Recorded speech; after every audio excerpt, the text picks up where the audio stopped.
Hey, what's going on, people? This is Lord Yankee of Lord Yankee Comics, and I got us a pretty good books that I've been wanting to talk about for a while, and I don't feel like they get enough um, headway about it. Is Tomb Raider. Now we've all remember the Tomb Raider comics from the late '90s, the Top Cow run, and the Andy Parks and the other etc. from that. And fortunately, they've been re-released as archive books and stuff. You have, like I said in the last video, I talked about how those old comics, the old Top Cows, those old runs, they all got compilated into the big book. So I highly recommend you go buy those, because if you really want to feel like what was 90s comics like in the art and the designs, the art and the stories that were a hell of a lot better than what they are today, I'd say go get them. Go get them. They are worth a buy. They are move the needle. Hashtag move the needle books. They're thick as hell, but you will get your bang for your buck, and you'll get the best. You'll get the best quality out of them. But unfortunately, this isn't one of them. See this name? See that? Yeah, look at it. Mariko Tamaki. Oh, how much I loathe this person. When Diversity in Comics was saying that she was going to be writing She-Hulk, I said, oh, he's going to get prepared for the biggest shitstorm. Sorry, pardon my French, but things was going to get real, and I just sat back, grabbed me some popcorn, and got myself my German beer, and I said, have at it, bro. Have at Mariko Tamaki's crappy book. And guess what? It didn't disappoint. The book was garbage, and I wrote later on in Diversity in Comics page, I said to him that I knew this was going to happen because I knew Mariko Tamaki beforehand because of Tomb Raider. And this book and all the other ones by Gail Simone and all these other ones, these are garbage tier writers they keep getting. This all the same stuff in all the books. And I've read the reboot timeline of Lara Croft and Tomb Raider because I'm a huge Tomb Raider fan. And when I heard they were making a comic initially, I said, okay, cool. And when I heard Gail Simone was going to write it, I didn't really know much about this Gail Simone person. I didn't think much about it. And next thing you know, I get the book. I'm reading through it, her run, which I do have on digital, which if I want to, I'm not going to bring it up because honestly, anyone can just read those books for free. It's not worth making a video. The plots were too predictable. The plot was just basic. And it was just a fetch quest. And all it was Gail Simone's run was nothing but a watered-down version of what the 2013 game was about. And I'm like, did you even read much of the source material? And I feel like all she did, I think she just skimmed through it playing the game. Because according to her, she claimed she played the game and was interested and wanted to write the books. But honestly, I really don't think she really paid attention too much in the video game, because all she did was just take the ideas from the initial game and just made a watered-down version of it. I'm seriously, just read the books. Just don't even bother paying for it. Just go on a free comic book website. I'm not going to list which ones they are, because I love those sites, and I don't want these people to copy. I don't want the copyright strikes on those people, because I like reading free comics sometimes. And that's another thing to talk about. If you are going to read a free comic book, go on, read the comic book for free, and then buy the book. It's a good way to support it, if it's a good book, because I'm not going to waste my money on lousy books. In this one here, we're not going to be reviewing this one. This here is, we're reviewing this one. This is the better book, and I will tell you why in a second. This whole book, Choice and Sacrifice and Spore, were nothing but fetch quests. Where here's point A, point B, Lara, you need to save Sam, or you need to save this, or you need to get this artifact or this magical mushroom thing about immortality. Get it? Yeah, like, here's your quest, go. And the Tomb Raider in this, there is no tomb raiding. And in this books, Lara has no real dynamics, no character development, and just very bland. I mean, yeah, she has some good, lines here and there, but I'd say for the most part, it just makes this Lara unlikable and just really just makes it just bad. And in general, the illustration was not the worst thing in this. Now, if you want to see some really crappy artwork, go look up, I probably will bring it up eventually, bring up the Tomb Raider, which I gotta go to the comic book shop and buy those, because I bought the first one digitally, Survivor's Crusade. I will tell you right now, that art looks like something like a fourth grader would do. Hell, my own little sister could probably do a better artwork than that. And and she's like almost like what, in middle school right now, and it's garbage tier book. But I just want to use this as a template. I'm just going to go in as examples of it. I mean, she's not really likable. I mean, look at the art. The art's boring. I mean, all it was to go get Sam back because she got a freaking because she got what was it? What was that damn thing? Was possessed by Himiko, which she should have gotten Himiko taken out of her in the video game, but they put this as the template in a story that rode to nowhere. And I'm just skimming through this. I'm not really going to show you the reviews of the book, but the book's art is somewhat decent. It's just, I mean, it's just too many solid base colors and just too many flat lines and colors and stuff like that. And it's just not really detailed templates. It's all nothing but just, I mean, look at it. It's just lines. There's no detail in the dirt. And the characters, Jonah, and they really, and like the characters are bland. It's not just Lara. I mean, Sam's character don't really give a crap about, but Jonah, I feel like they turned Jonah into nothing but a cheerleading beta cuck fanboy for Lara. And he created, like, I remember one of the books, he did something like in the first early books, he did like a play or something like that. And it's just like, what the hell? This isn't the Jonah we know. And Jonah's a likable character. I got nothing against Jonah in Tomb Raider. And they keep bringing back the same template of, oh, help Sam out, help your best friend out. And that was in the first books and stuff was about that. Oh, help save Sam, this and that. Honestly, like I've said, Sam is, like I've said to many people before on forums, and I've said this before, Sam's a goddamn liability. Sam is a liability to the comic, in the comics, and the game. And I just don't understand I just don't understand why we keep beating the same horse over and over again with the storylines in the comics. And the Survivor Crusade is supposed to be the future of that, and it's really bad. I mean, this is just shoddy craftsmanship, shoddy artwork, and just shoddy stuff in general. Hold on, I'm sorry, people. I'm just messing around with my phone because I gotta get my hand holding. And yeah, overall bland book. I mean, it's just bland art, and I mean, actually not bland as art. I mean, I'll take this art over to Survivor's Crusade, which I will be reviewing eventually once I get my hands on it. Like I said again, but it's just a flat story. I mean, first off, why did you hire Mariko Tamaki? I don't know. Well, actually, I do know why, because she's cheap. And that's the thing with these SJW writers. When you hire SJW writers, that's because you can buy them on the cheap. And you can just crank out books. And Crystal Dynamics and Square Enix, they know that Tomb Raider has never been the best-selling books. They're not DC, they're not Marvel, they're not the other Dark Horse titles. It's that niche market of video game adaptation of comics, which got me interested in comics to begin with, was the Halo comics, actually. And I want to do a live stream of the last Halo comic that came out. Not the Rise of Atriox, but the Rise of Atriox is a good story. I just feel like the other Halo sites have done better with that. I want to do a review of the hardcover one. I forget the name of it, but Tales from Slipspace. I want to do a Tales from Slipspace review, and that will be eventually. I want to come up with that one, and want to talk to the fans, talk to you guys about it, especially the Halo fans, and what does this mean for the future of the franchise, and especially when Halo 6. Are you worried about Halo 6, or are you optimistic of Halo 6? I'm kind of in the middle of both with that, but that's a Halo topic for another day. Overall, this book, I gave it a bad 2. I give this, now we're talking about, now remember, we do, in Lord Yankees Comics, we do use the letter grade system, so if we've all been to grade school, so you know I use A through E. I don't use F because I keep elementary school.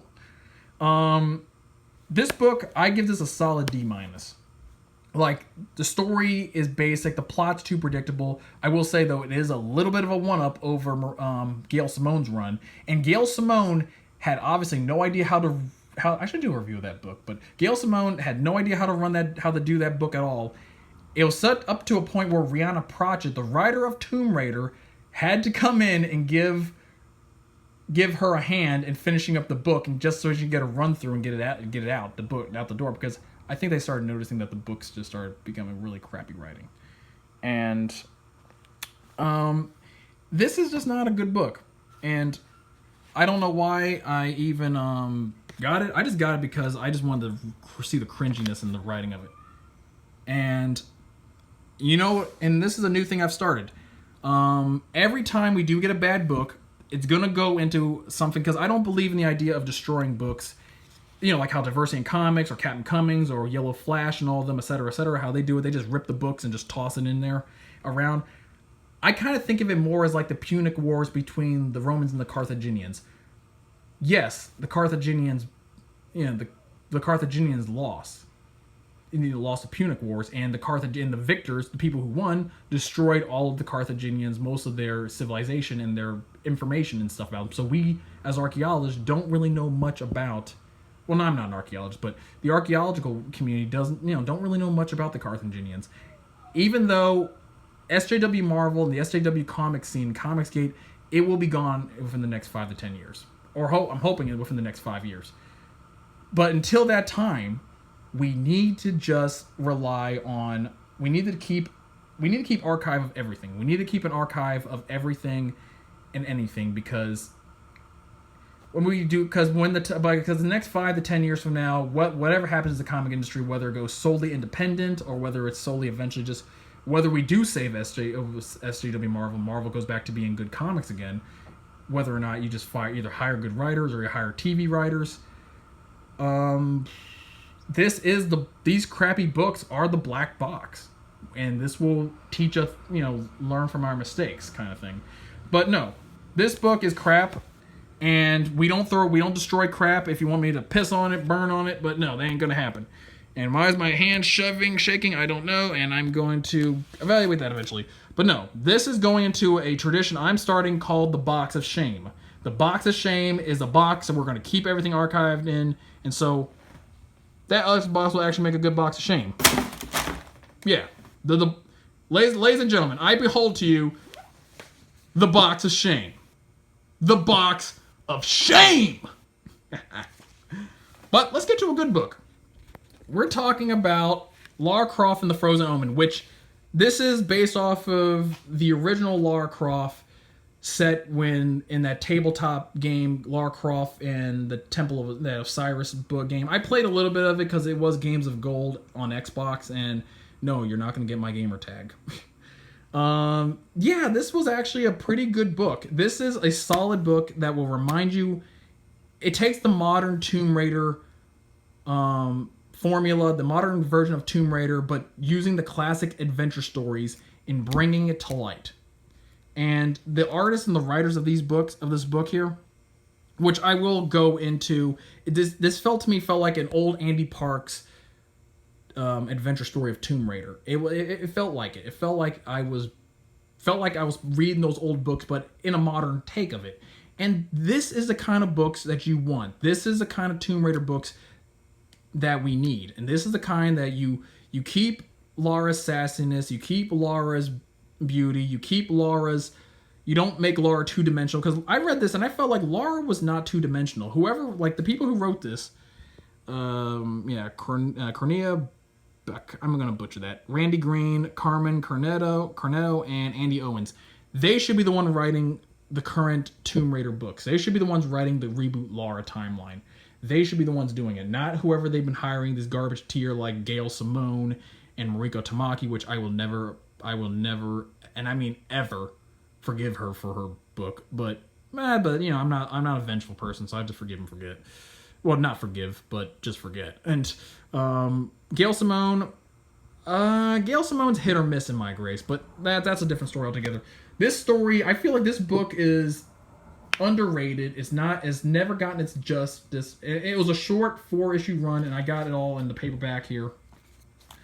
It's pretty much Lara and her rival that's in the video games, Carter Bell, teaming up to go and grabbing this ivory artifact that this cultist leader, that this leader of a cult or a demon, wants to use it for his own personal gain and destruction of the world. And so it's a race before time so that Lara and Carter can beat him to the point, get the ivory, get it away from him as quickly as possible. And it's a solid adventure story that it just reminds you of what the old Tomb Raider games and the old Tomb Raider comics are like. And I like that. I really do like that, and I really wish that these comic book writers, these SJW comic book writers, just get their identity politics out their asses, or just get the hell out and just make a good comic. Just writing this is what happens when you just want a basic, solid adventure story to be made, and you're gonna get it. And this book gave it to you. Let me see, what page do I want us to get to?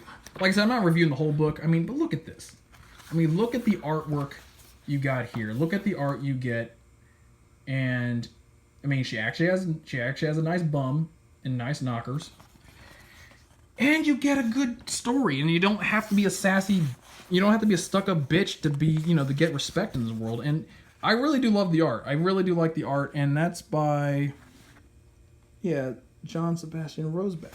And this is the kind of books you want to get. This is the kind of... I mean, I will say this. This was the only bad thing about this book I didn't like was the art was a little subpar. Honestly, the Box of Shame book actually had a little bit better art than this. I mean, but the drawing, the lines were in this is like you have Lara actually look like a woman. Although I do miss the shorty shorts, though, but... I mean, but this is a good compromise, because I do think realistically, if you're going to be in the jungle, you're going to get stung by mosquitoes and you're going to get cut up. And that's the thing about Tomb Raider I never, ever thought about until recently when I was playing. I'm like, what if she runs into all that crap in the way and she cuts up her leg or something like that? I mean, at least the pants don't... I mean, it doesn't help, but the pants actually could do a little bit better. Lara could just go to DuluthTrading.com or something. But it's a good story. She follows a professor who is... who might have any more knowledge about the Frozen Omen, about the artifact, and she goes on this long searching parade finding it, and until she eventually uncovers it at a remote, like a wealthy billionaire has the artifact in safekeeping and stuff, and the other guys in this the demon who's actually who's going after it too, trying to beat Lara to the point getting the artifact. He wants it to increase his power, and he possesses other people to do their bidding, and so on and so forth. It's a good story. You have a good character lineup, and you have a great. You just have over there. Here's a villain. This is before he becomes big old Mondo mother MF. He's a pretty cool guy. Really good character, does his bidding, and he's one of those classic Tomb Raider villains that we like. I mean, in the video game, in the recent game, even in Rise of the Tomb Raider, Constantine was a pretty good villain, and this is a good villain too. Like the other villains they've have in the reboot timeline comics, they're very bland, and it's just a save me story. It's kind of like when I kind of would compare it more or less to the newer reboot books. Kind of remind you more like as an Inuyasha Kagome kind of chase stories and stuff, and that gets old quickly. So she goes on, and this is what I like about the old Lara. Oh, here's a good one here. She goes and saves the entire stops him from possessing the ivory, and they goes down below and fights this the super horned villain and stuff, and dukes it out, and wins it, and defeats the day, and puts the bits of the artifact back into the ice box, and puts it on ice and keeps it from the general public. And this is a comic that I think the mainstream audience never got a chance to read, because I think there's just so much bad blood and bad press about the Box of Shame book in there, the current reboot Tomb Raider books, that this one just kind of flew under the radar. I just really like the and if you're wondering why I'm not really reading much of the dialogue, it's a paperback, and there's way too much for me to look into.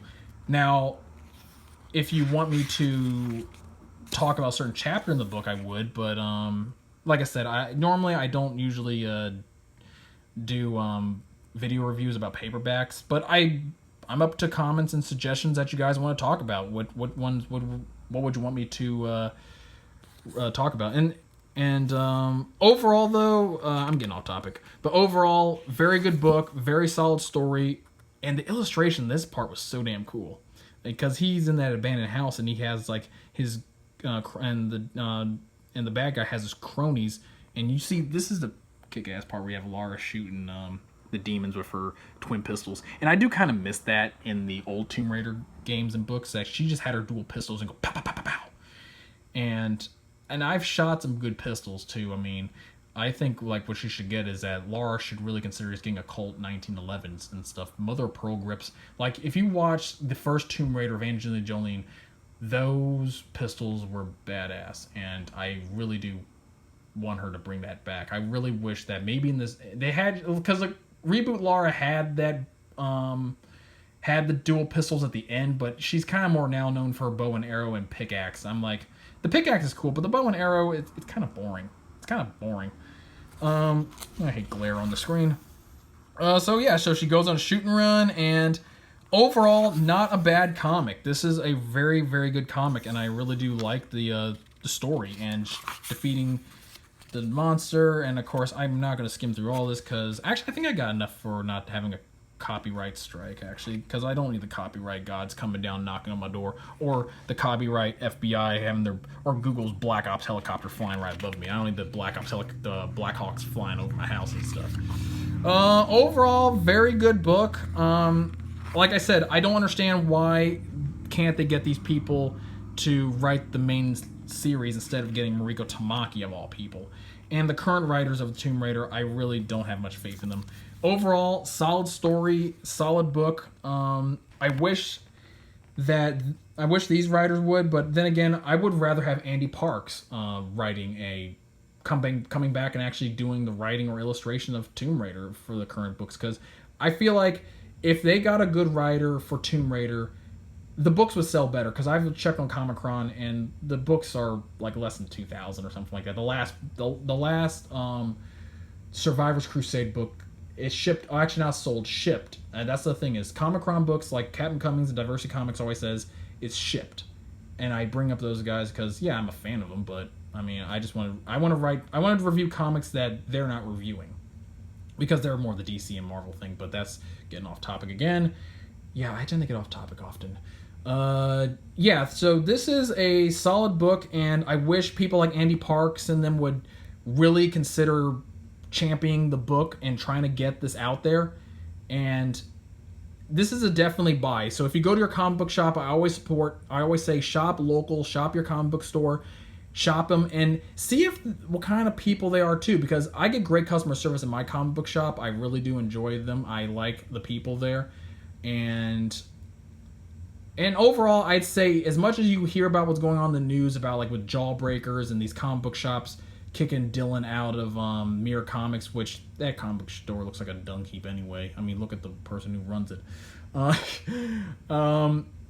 I'd say, yeah, go to your comic book shop, meet your comic book shop owners, because you never know what you're going to get until you go into the shop. I mean, you have an idea of what you want to buy, but then you come out with like 5 or 6 books, which I got to remind me, I got to go back to the comic book shop and get more books and stuff, and I gotta get the Rise of Atriox books so I can do some reviews on those. Or I might actually take on my iPad, just swipe the Atriox books, because I really want to get more into the Rise of Atriox comics from Halo and the Tales from Slipspace books. I don't really want to do much about the Fall of Reach, because Fall of Reach has already been done multiple times. But so this is a very good book, and Tomb Raider, the Tomb Raider comics, I feel like they're just not getting enough. They're not getting enough love from writers, and I feel like these comic book writers, they just don't know what to do with the character anymore, and I think they should just go with these 4 writers and these illustrators and stuff. They should be the ones writing the reboots. And instead, if they wrote the reboots, I wouldn't put any more books into the Box of Shame, which also has Party Mix, but that's not Box of Shame because Party Mix is good. So I'd say buy this book. It's worth the buy. It's worth getting it. And that's really it. Just shop your local comic book shop. Go and get this book. And also, if you really, I haven't put together the Twitter page yet, but if you really want to But if you want to, just put in the comments section. I will get a Twitter page put up for Lord Yankees Comics. We'll be getting a Twitter page eventually. I just gotta think about, I just gotta get the time. Actually, not thinking about it. I'm just too damn lazy. I will put it together though. I will put it together, and you guys can just talk about it. But for now, message me. Just put stuff in the comments section. I will read the comments section about it. And if you like this video, give it a thumbs up and give it a like. Give it a comment. What kind of format do you want me to give the show in the future? And hit the bell for notifications. Actually, you really don't have to do that yet because I still gotta get topics for videos. But this is a good book. I'd say if you go to your comic book shop and you buy it, take a picture and put hashtag move the needle. And I don't care what comic book writers say and the creators saying don't do move the needle. Just ignore it and don't reply back to them. Just let them act like butt nuggets if they want to be. If they want to be butt nuggets, let them be butt nuggets about it. Let them be sore losers about it. They just don't like it coming from Richard Myers. They don't like it coming from Diversity in Comics, which is the same guy. They don't like it coming from Captain Cummings or any of the other comic book criticizers, which are not criticizers, just telling you the damn truth. So thanks for watching, and I'll have another video of another comic. I'm hoping to, like I said, I want to talk about Halo Tales from Slipspace. And thanks for watching. And take a picture. And oh yeah, I forgot. Take a picture. Put hashtag move the needle. Hashtag these writers here if you do buy this book, and hashtag and put the about of the publisher, which is of course Dark Horse. And I have more comics and more books I want to review, and I really want to review the Witcher comics, but I gotta reread those because I know why I love the books, but that shows you the good mix between when you get an actual writer of Witcher to actually work on a comic book. Work on the comic book. You get a solid, consistent story. And I've been rambling on too much. I'm gonna let you all go. And yeah, so if you get a chance, get this and buy. If you are a big fan of Tomb Raider, buy volume 1 through 4 of the Tomb Raider the thick, heavy books. And I will do a live stream on one of the books. I'll pick my favorite one of all 4 volumes I own. Unless you guys want me to do all 4 volumes as a live stream about them. But now one book is good enough. Thanks for watching, and have a good day. And remember, keep it patriotic.